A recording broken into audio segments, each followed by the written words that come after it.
Assalamualaikum warahmatullahi wabarakatuh. Sobat beriman yang dimuliakan Allah. Alangkah lebih baik jika sahabat sekalian bantu support channel ini dengan cara like, komen, dan subscribe. Semoga kita selalu dalam keadaan sehat walafiat, dilapangkan rezeki, juga dimudahkan segala urusannya. Amin ya robbal alamin.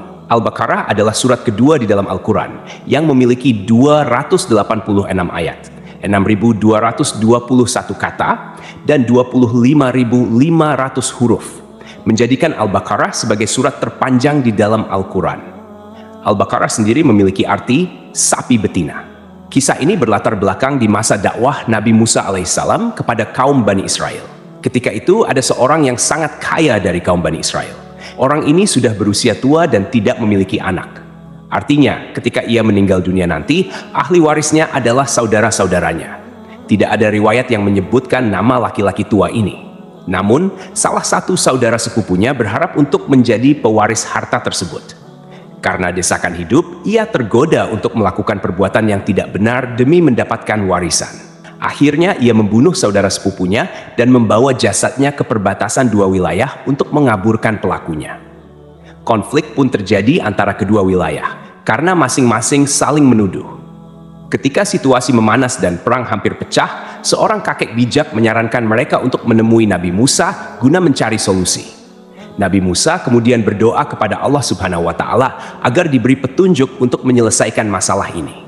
Allah memberikan wahyu kepada Nabi Musa agar mereka menyembelih seekor sapi betina sebagai bagian dari solusi untuk menemukan pelaku.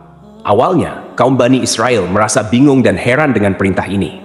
Tetapi Nabi Musa menegaskan bahwa ia hanya menyampaikan perintah Allah dan tidak bermaksud main-main. Akhirnya, mereka mengikuti perintah tersebut, dan melalui mukjizat Allah, pelaku pembunuhan pun terungkap. Dari sini timbul pertanyaan, kenapa harus sapi?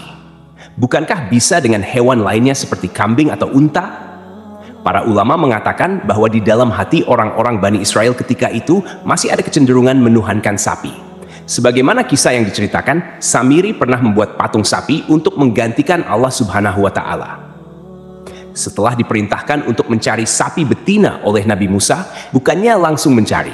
Orang-orang Bani Israel malah menanyakan, mau sapi yang seperti apa? Mau yang bagaimana? Mau warna apa? Memang, teman-temanku, orang-orang Bani Israel ini terkenal suka membantah dan merasa sok pintar.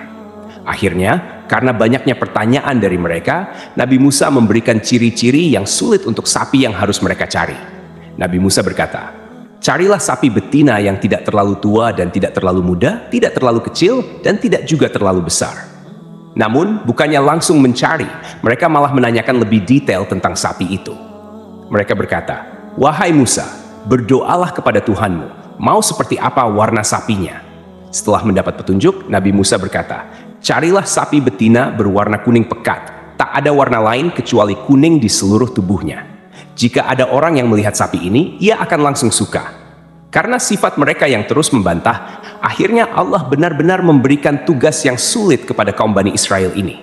Jika saja dari awal mereka langsung mencari sapi tanpa bertanya ini dan itu, tugas ini tentu akan lebih mudah. Akhirnya, penduduk Bani Israel mulai menyebar untuk mencari sapi yang dimaksud. Sobat beriman yang dimuliakan Allah, kita tahan dulu kisah ini. Kita beralih ke kisah yang lain. Ada sebuah keluarga yang hidup dalam kemiskinan. Sebelum meninggal dunia, ayahnya menginfakkan seluruh hartanya dan hanya menyisakan seekor anak sapi betina untuk anak dan istrinya. Artinya, satu-satunya harta mereka adalah sapi warisan ayahnya. Ketika anak ini tumbuh dewasa, ia sangat berbakti kepada ibunya. Setiap hari, anak ini pergi ke hutan untuk mencari kayu bakar, membawanya ke pasar, lalu menjualnya. Hasilnya ia belikan makanan untuk dirinya dan ibunya di rumah. Ia terus melakukan ini demi menyambung hidup. Suatu hari, ibunya berkata, sesungguhnya ayahmu dulu telah mewariskan seekor anak sapi betina untukmu. Ia meninggalkannya di dalam hutan. Pergilah, ambil hakmu atas sapi itu. Akhirnya, pemuda ini memutuskan pergi ke hutan. Di sana, ia menemukan sapi warisan ayahnya, lalu membawanya pulang ke rumah. Sesampainya di rumah, ibunya berkata, engkau adalah orang fakir dan tidak memiliki harta. Engkau kerepotan mencari kayu bakar di siang hari dan melakukan qiyamul lail di malam hari. Oleh karena itu, pergilah jual sapi ini di pasar dengan harga 3 dinar. Pemuda ini pun membawa sapi ke pasar untuk dijual. Ketika sedang menunggu pembeli, tiba-tiba datang seorang laki-laki. Di sini Allah sedang menguji hambanya yang saleh ini. Apakah ia amanah dalam menjalankan tugas dari ibunya? Allah mengutus seorang malaikat yang menyamar menjadi manusia. Laki-laki itu berkata kepada pemuda penjual sapi, "Wahai anak muda, engkau jual sapi ini berapa?" Pemuda itu menjawab, "Aku menjualnya dengan harga 3 dinar, dengan catatan ibuku meridhoinya." Lantas laki-laki itu berkata lagi, "Aku beli sapi ini dengan harga 6 dinar, tapi engkau tak perlu meminta persetujuan kepada ibumu. Kau ambil saja 3 dinar secara diam-diam, dan 3 dinar sisanya kau berikan kepada ibumu." Pemuda itu berkata, "Seandainya engkau memberikan emas sebesar sapi ini pun, aku tidak akan memberikannya kecuali dengan ridho ibuku." Kemudian pemuda ini pulang dan menceritakan kepada ibunya tentang harganya. Lalu sang ibu berkata, "Kembalilah ke pasar, jualah dengan harga 6 dinar berdasarkan ridho dariku." Pemuda itu pun kembali ke pasar, menemui malaikat yang menyamar sebagai pembeli tadi, dan berkata, "Ibuku menyuruhku menjual sapi ini dengan harga 6 dinar, tidak kurang dan tidak lebih." Tuan laki-laki itu berkata, "Saya akan membeli sapi ini dengan harga 12 dinar. Kau bisa ambil 6 dinar untukmu, dan 6 dinar sisanya kau berikan kepada ibumu tanpa perlu ibumu tahu harga sesungguhnya." Namun, pemuda ini tetap menolak tawaran tersebut. Ia pulang menemui ibunya dan menceritakan hal ini. Lalu ibunya berkata, "Sungguh, orang yang mendatangimu itu adalah malaikat dalam bentuk manusia yang diutus Allah Subhanahu wa Ta'ala untuk mengujimu. Jika ia datang lagi, katakan padanya, 'Apakah engkau memerintahkan kami untuk menjual sapi ini atau tidak?'" Pemuda itu pun berangkat lagi ke pasar. Ia bertemu lagi dengan malaikat yang menyamar tersebut dan menyampaikan pesan ibunya. Laki-laki itu berkata, "Jangan jual sapi ini sampai datang suatu hari nanti. Akan ada orang yang membelinya atas perintah dari Nabi Musa. Juallah sapi ini dengan harga emas seberat bobot sapi ini." Pemuda itu pun pulang dan memutuskan untuk tidak menjual sapi tersebut di pasar.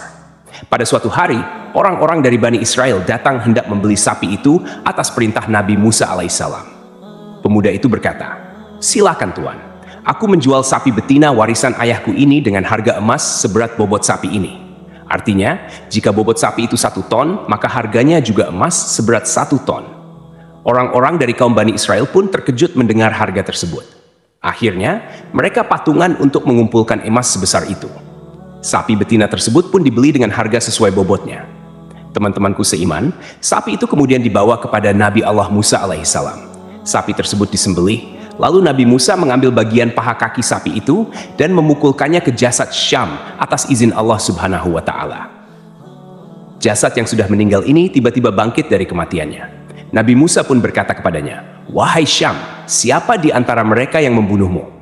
Lalu dengan isyarat tangan, jasad Syam menunjuk kepada saudaranya, Uhaiha. Setelah itu, Syam kembali meninggal dunia. Akhirnya, diketahuilah siapa yang membunuh Syam. Uhaiha langsung ditangkap dan diberi hukuman atas perbuatannya. Akhir kisah, ada riwayat yang mengatakan bahwa pemuda saleh yang tiba-tiba kaya raya tadi menikah dengan istri dari Syam, seorang pedagang kaya raya. Pemuda itu pun menjadi semakin kaya atas pernikahannya tersebut. Wallahu alam bisawab. Jadi itulah kisah tentang sapi betina dalam surah Al-Baqarah. Semoga kisah ini bermanfaat. Lebih dan kurangnya mohon dimaafkan. Yang benar datangnya dari Allah Subhanahu wa Ta'ala. Sedangkan khilaf atau keliru datangnya dari saya pribadi sebagai manusia biasa. Sampai jumpa di kisah-kisah seru dan penuh makna selanjutnya. Saya akhiri. Wassalamualaikum warahmatullahi wabarakatuh.